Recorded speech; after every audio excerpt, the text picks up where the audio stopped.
দুটি ছেলে কৌতূহলী এবং চওড়া চোখ সাবধানে অজানার দিকে পা বাড়ায়। হঠাৎ তারা নরম মাটিতে বটবট পায়ের ছাপ দেখতে পায়।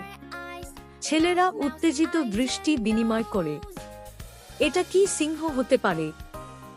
যতই তারা গভীরে প্রবেশ করে, একটি শক্তিশালী গর্জনের দূরবর্তী শব্দ গাছের মধ্য দিয়ে প্রতিধ্বনিত হয়।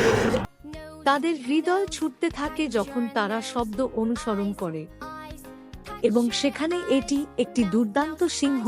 সূর্যের আলোতে তার সোনার মানিটি জ্বলছে। ছেলেরা জমে যায়, ভয় আর ভয়ের মধ্যে ছিঁড়ে যায়। কিন্তু দাঁড়াও, সিংহ আক্রমণ করে না, বরং মৃদু কৌতূহল নিয়ে তাদের কাছে আসে। ছেলেরা বুঝতে পারে যে এই সিংহ কোন হুমকি নয়, এটা তাদের রক্ষাকর্তা। একটি হৃদয়স্পর্শী মুহূর্তে ছেলেরা এবং সিংহ একসাথে নাচছে। পাতাগুলি গর্জন করছে, একটি জাদুকরী ছন্দ তৈরি করছে। তাদের বন্ধন ভাষা এবং ভয় অতিক্রম করে।